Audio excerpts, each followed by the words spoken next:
Hello বন্ধুগণ, কেমন আছেন সবাই? আশা করি ভালো আছেন, আমিও ভালো আছি। নতুন একটা দিনে নতুন একটা ব্লগে সবাইকে স্বাগতম। আশা করি ব্লগটা ভালো লাগবে। ভালো লাগলে লাইক, কমেন্ট, শেয়ার দিয়ে পাশে থাকবেন। আজকের ভিডিও একদম খাবার দাবার থেকে শুরু করলাম।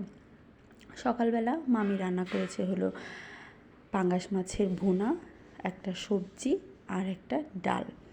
কিন্তু পাঙ্গাস মাছ তো আমি খাই না, তার জন্য সেটা আর খেলাম না। আমি ডাল আর সবজি দিয়ে খেয়ে নিলাম। আর এদিকে আমার ছেলের আজকে ইচ্ছে হলো যে ডালের যে ঝোলটা আছে সেটা খাবে, তাই ছোট্ট একটা বাটিতে এই ঝোলটা ওকে দিয়ে দিলাম। আর বুদ্ধি করে কয়েকটা ভাত এর মধ্যে অ্যাড করে দেওয়া হয়েছে, যাতে করে ও এই ডালের সাথে সাথে কয়েকটা ভাতও মুখে দেয় আর কি। আর এইটাই সে বেশ সুন্দর করে ভালো করে খাচ্ছে। হঠাৎ করে যে কি মনে হলো এটা খাওয়ার কথা ভেবেই পাচ্ছি না। যাই হোক, ছেলে খাওয়া দাওয়া শেষ করলে আজকে আমরা রওনা দেব বেড়াতে। কার না ভালো লাগে, কিন্তু সবার ছুটি শেষ হয়ে গেছে, কারো অফিস আদালতের, কারো বা স্কুলের।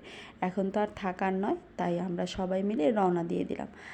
আরেকটা কথা, সেটা হলো দিদাকে নিয়ে যাচ্ছি। দিদা আসতেই চাচ্ছিল না, অনেক রিকোয়েস্ট করে মামাকে রাজি করালাম, তারপরে মামিদের রাজি করালাম। বিশেষ করে দিব্য তো একদম আসতেই দিতে চাইছিল না, সে অনেক কান্নাকাটি করছে, কিন্তু আমরা তো নাছোড়বান্দা, তাকে আনবই। দিদাও আসতে চায়নি, তারপর অনেক জোরাজুরির ফলে দিদা আসতে চেয়েছে আর কি। এই যে যার যার মতো সিটে বসে গেছে, মা বসেছে, মা আর দিদা, তারপরে ছোটো মাসি আর অবন্তী, আর আমি আর সাকো। এই যে 6জন সিট, আর আমার ছেলে বসে আছে হলো আমার মায়ের সাথে। যাই হোক, আমরা পৌঁছে গেছি। আর এখন হলো সকাল খাবার দাবার আগে তো ঘরের অবস্থা যে বেহাল ছিল সেটা আর বলার মতো না। সবাই মিলে একসাথে সবগুলো কাজ খুব দ্রুতভাবে করে নিয়েছি, কারণ যাওয়ার সময় কোনো কিছুই গুছিয়ে যেতে পারিনি, একদম অগোছালো ছিল। আর সেগুলো গুছিয়ে নিলাম, আর মা চলে আসলো রান্নাবান্নার কাজে। মা এদিকে রান্না করেছে ডাল, যেহেতু প্রেশার কুকারে ডালটা রান্না করতে সুবিধা হবে। আর সুবিধার চেয়ে হলো মানুষ যেহেতু বেশি, ডালটা রান্না করলে হবে না। আর এদিকে ডিমটাও ফেটিয়ে নিয়েছে, আর সাথে ভাতের সাথে মা আলুগুলো দিয়ে দিয়েছে, যাতে আলুগুলো ভর্তা বানানো যায়। এই যে বাসায় আসার পর এগুলোই হলো সিম্পল খাবারগুলো, কিন্তু সিম্পলের মধ্যে আমার কিন্তু খাবারগুলো বেশ লাগে। এখানে শুকনো মরিচ দিয়ে ভর্তাটা বানানো হবে।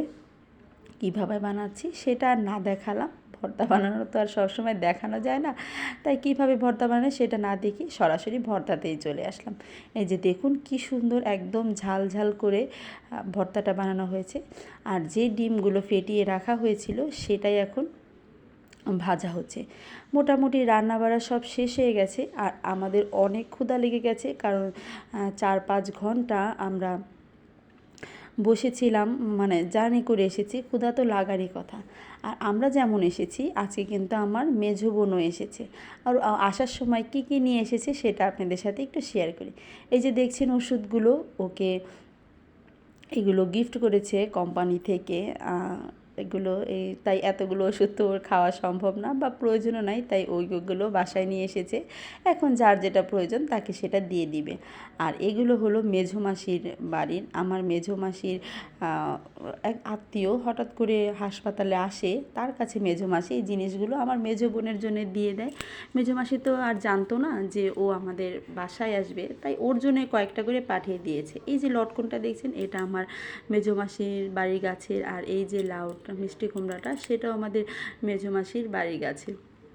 আর সাথে কলা পাঠিয়েছে, সেটা আর ভিডিও করতে পারলাম না, আপনাদেরকে বলে দিলাম। আর এই যে দেখুন, একদম খাবার দাবার সব কিছু শেষ হয়ে গেছে। এখন রাতের বেলা আমার ছেলে আমার দিদাকে পেয়ে কী পরিমাণ যে খুশি সে বলার মতো না। সে সারাটা ঘর এইভাবে আস্তে আস্তে ধরে, কারণ দিদা যেহেতু জোরে জোরে হাঁটতে পারে না, আস্তে আস্তে ধরে সারাটা ঘর এদিক থেকে ওদিক, ওদিক থেকে ওদিক দেখাচ্ছে। আর দিদাও খুব এনজয় করছে, যদিও তার খুব কষ্ট হচ্ছে, তারপরেও সে হাঁটছে। যাই হোক, আশা করি ব্লগটা ভালো লেগেছে। দেখা হচ্ছে নেক্সট ব্লগে। টাটা।